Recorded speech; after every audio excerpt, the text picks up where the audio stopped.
संयम में रहो, ब्रह्मचर्य धारण करो। देखो ना, 10-10 हजार वर्ष तक ब्रह्मचर्य रहे और फिर पुत्र प्रकट किया तो गरुण जी, अरुण जी, ऐसे महान भगवत पार्षद प्रकट। अगर आप ब्रह्मचर्य रहकर संतान उत्पन्न, बच्चा डूबा हुआ था, उसके बाद आपने जैसे ही नहीं, आज से और हाँ। एक एक कदम आपकी कृपा, आज से बंद,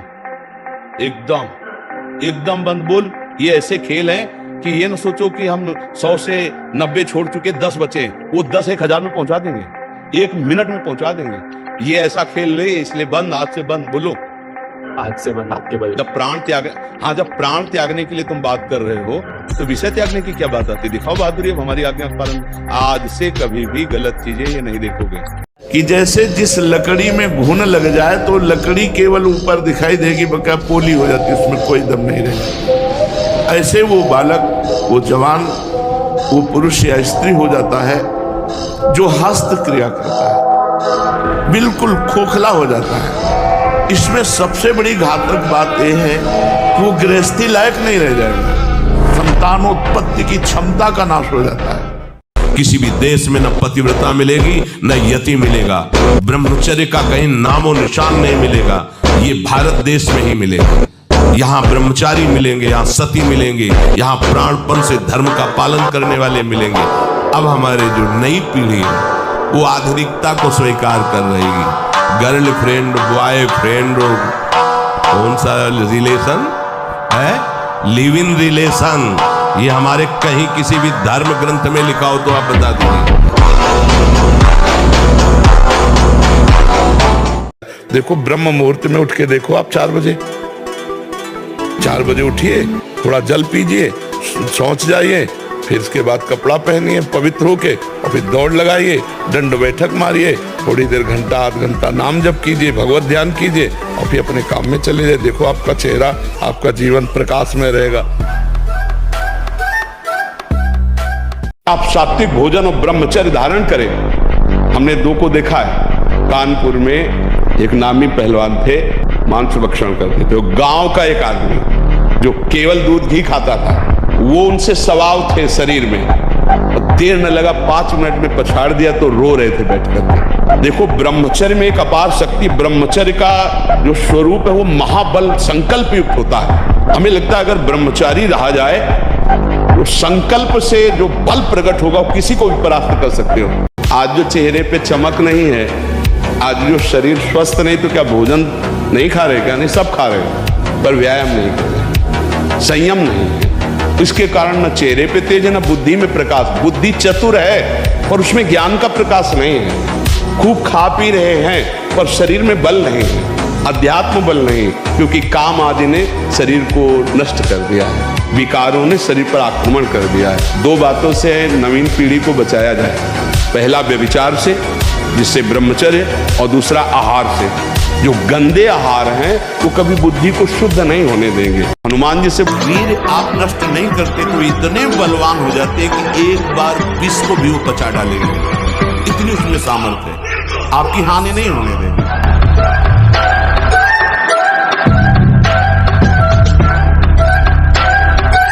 जो चाहे कर सकता है, जो चाहे कर सकता है। ब्रह्मचर्य, नाम जप और अभ्यास कुछ भी कर सकते हो बच्चा, कुछ भी। मतलब हम जो कह रहे हैं समझो, तुम ब्रह्मा बन सकते हो, तुम देवराज इंद्र बन सकते हो, तुम नारायण बन सकते हो।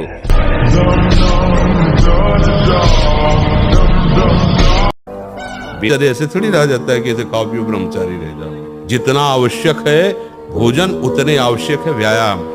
4 बजे उठ करके शौच स्नान करके यदि 20 मिनट व्यायाम करोगे रोज, तो आप देखोगे वरदान की तरह काम करेगा। 1 साल में आप बदल जाओगे, 1 साल, चेहरा बदल जाएगा, जीवन बदल जाएगा। नाम जप करो, आध्यात्मिक शक्ति बढ़ाओ, व्यायाम करो, शुद्ध भोजन करो, शारीरिक शक्ति बढ़ाओ, अभी आप बलवान बन जाओगे।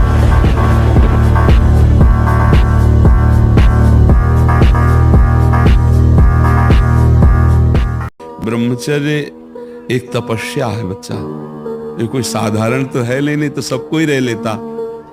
एक तपस्या है। सात्विक भोजन, कब्ज न रहना, प्राणायाम, व्यायाम और ये पक्का समझना कि मुझे किसी भी स्थिति में ब्रह्मचर्य भंग नहीं करना।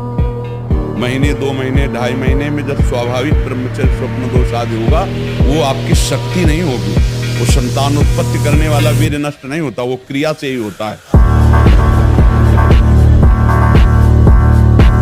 और ऐसे कितने हैं, हम तो आश्चर्य की बात कहते हैं। अमेरिका में रह रहा है और 28 और 32-35 के बीच के दोनों हैं, वो कसम खा के वृंदावन में गए कि आजीवन दोनों ब्रह्मचर्य रहेंगे।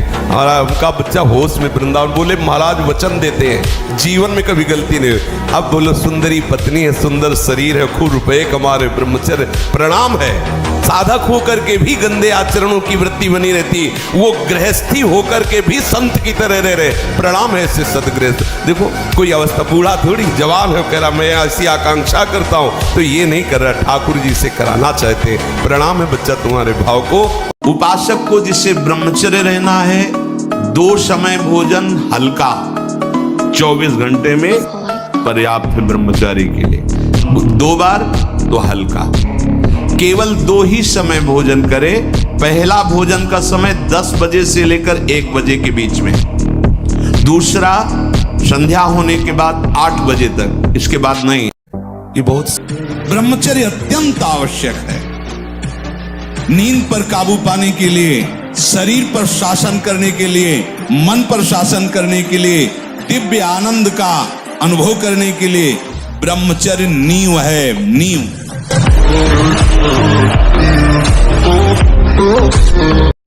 आपको जब मन गलत सलाह दे रहा होता है तो उस समय आप सावधान नहीं होते। उस समय आप सुखद वृत्ति करके और आप मान लेते हैं कि इसमें सुख है, और फिर जब क्रिया हो जाती है तब आपको होश आता है। फिर आप मन से ग्लानि करते हैं कि यार मैंने क्यों किया, मैंने तो नियम लिया था अब ऐसा, पर आप उसे सुखद मानते हैं। अंदर एक शीतलता सी दौड़ती जब वो बात आती कि यार सुख है इसमें, बस यही सुख की भावना ही नष्ट करती। अपने पास ऐसे भी लोग आए हैं जो एक 24 घंटे में 7 बार धातु का चरण करते हैं। हालत ये हो गई, ना आंख में चश्मा काम कर रहा है, ना भोजन पचाने के लिए आंख काम कर रही, हर तरह से वो नष्ट होते चले जा रहे। अब ये खिलवाड़ यदि जीवन में करोगे, फिर इसके बाद आप कोई उपाय ढूंढोगे, तो क्या उपाय रहेगा? आपकी 12-13 वर्ष की अवस्था है, उस अवस्था से आप ऐसा निंदनीय कार्य कर रहे हैं, तो आप अपने जीवन का नाश कर रहे हैं। अगर संयम और ब्रह्मचर्य में तो तुम्हारे अंदर वो बल होगा जो बल मांस खाने से नहीं होगा। मांस खाने से आप चर्बी बढ़ा सकते हो, लेकिन आप संकल्प सिद्ध नहीं हो सकते। पूर्व के ऋषि मुनि ऐसे थे, लेकिन कुछ भी कर सकते थे क्योंकि पवित्रता थी, सत्य संकल्प था। आज हमारी पवित्रता नष्ट हो रही है, आज हम अपवित्र भोजन पा रहे हैं। अगर ब्रह्मचर्य से रहो और पवित्र अन्न पाओ और डट के व्यायाम करो तो तुम किसी को भी परास्त कर सकते हो। ब्रह्मचर्य एक ऐसी शक्ति है, ब्रह्मचर्य का एक बहुत बड़ा प्रताप होता है। तो एकदम हर नस नाड़ी में एक अव्यक्त तेज रहता है, अव्यक्त उत्साह रहता है, ओज रहता है। कोई भी कार्य, जैसे कि परिक्रमा चला जाए, हाँ ये थोड़ी आगे हम किडनी फेलियर है, पर हमारा उत्साह इतना जोर का रहता है कि किसी कार्य में निगेटिव सोच है ही नहीं, पॉजिटिव तो हम आनंदित रहते हैं। अब जैसे ये तो फेल हो गया तो हम पॉजिटिव हो गए, भगवान कोई ना कोई रास्ता तो रखे होंगे ना। अब हम चिंतित नहीं हो गए अब क्या होगा, हाय क्या होगा, वही होगा तो मंगल विधान। मस्त जीवन, एकदम तुम अविनाशी के बच्चे हो। शेर का बच्चा भेड़ों के बीच में फंसकर मेव मेव बोल रहा है, बस अगर दहाड़ना सीख जाए तो कोई भी उसे परास्त नहीं कर सकता। ऐसे भगवद अंश, तू प्रपंच में फंसकर अपने को इतना दीन क्यों देख रहा है? तू ऐसा है, भगवान के दिव्यास्त्र में भी ताकत नहीं तेरे को मार सके। तू अविनाशी का अविनाशी बच्चा है, विनाशी भोगों को, विनाशी शरीर को मैं मान के इतना भयभीत, इतना दुख ठीक नहीं। अरे ये जीवन निराश होने के लिए नहीं मिला, निराश को निराश करने के लिए मिला है। अविनाशी हो, निराशा भी निराश हो जाए उपाय करते करते तुम्हारे ऊपर, लेकिन तुम्हारे अंदर निराशा का प्रभाव नहीं, निराश खुद निराश होकर लौट जाए। तो सच्चा ब्रह्मचर्य है हर इंद्री का। वाणी का ब्रह्मचर्य व्यर्थ का बकवास नहीं, भगवत चिंतन हितकर मधुकर वाणी। नेत्रेंद्रिय का ब्रह्मचर्य, सब में भगवत भाव देखना, कहीं कोई काम आदि की चेष्टा को ना देखना। श्रवणेंद्रिय का भगवत चर्चा सुनना, शास्त्र चर्चा सुनना, व्यर्थ की बातें ना सुनना। ऐसे हर इंद्रिय का ब्रह्मचर्य हो जाएगा तो वो ब्रह्मचर्य का मतलब ब्रह्म में ही स्थित महापुरुष। ब्रह्मचर्य धारण करने वाले कोई बादाम, हलवा और घी की जरूरत ही नहीं भाई, बिल्कुल सच्ची मानिए। जैसे तप्त भूमि में पैर कैसे पड़ता है, ऐसी बिजली रहती ब्रह्मचारी के शरीर। बिजली नींद पर काबू पाने के लिए, शरीर पर शासन करने के लिए, मन पर शासन करने के लिए, दिव्य आनंद का अनुभव करने के लिए ब्रह्मचर्य नींव है, नींव। फिर आगे जानते हो क्या करोगे? इस शरीर को नष्ट करने की सोचोगे। वही लिखा है। हाँ, वही लिखा कि हम पहले बता रहे हैं। जब पापाचरण करोगे, व्यभिचार प्रवृत्तियों में उतरोगे, अभी तुम्हारी क्या अवस्था है? ये अवस्था तुम्हारी व्यभिचार करने की है कि ब्रह्मचर्य से रह करके विद्या अध्ययन करना, सतमार्ग पर चलना, इसके लिए है। सोचो अभी 12 वर्ष का बच्चा है, अब उसने गंदे आचरण शुरू कर दिए, वीर्य नाश करना शुरू कर दिया। अब वो जब 22 वर्ष का होगा उसकी हालत खराब हो जाएगी। अच्छा 25 वर्ष तक ब्रह्मचर्य रहा, फिर वो गृहस्थी में गया तो कुछ उसका गृहस्थी नहीं बिगाड़ पाएगी, क्योंकि परिपक्व हो गया ना, उसका जो सप्तम धातु परिपक्व हो चुकी, तो उत्तम संतान होगी और वो धैर्यवान होगा। उसका माइंड जो है काम करेगा कि हमें संयम से रहना है। अपने लोगों ने बहुत बड़ी गलती कर दी, इसलिए सावधान। ब्रह्मचर्य ऐसा कैसे हो सकता है?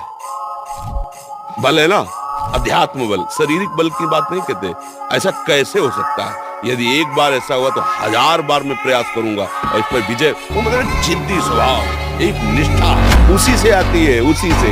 ये जो संत महात्मा बड़े बड़े कष्टों को रौंद करके वो मेन पावर। देखो ठाकुर हरिदास जी का जवान शरीर है, 3 लाख नाम रोज जप करते थे। हरे कृष्ण कृष्ण कृष्ण हरे हरे, हरे राम राम राम हरे हरे, ऐसे 3 लाख नाम जप करते थे। तो एक धनी मानी पुरुष वहां से निकला, ठाकुर हरिदास जी का चेहरा चमक रहा था भजन के प्रताप से। कहा तुम इसको भ्रष्ट कर सकती हो? वैश्या संघ में थी, तो उसने कहा इसको तो देर नहीं लगेगी। उनका तुम भ्रष्ट करो, जितना तुम रुपया कहोगे उतना देंगी। वो श्रृंगार करके उनके पास एकांत कुटिया जंगल में बैठ गए। अब उनसे बात करना चाहती, वो बार बार कहते हरे कृष्ण कृष्ण कृष्ण हरे। एक दिन पूरा निकल गया, दूसरे दिन फिर श्रृंगार करके आई, वो भी दिन निकल गया। तीसरे दिन फिर 3 लाख नाम जप करना। वो यही कहते जब हमारा नाम जब पूरा हो जाएगा तब आपसे बात करेंगे।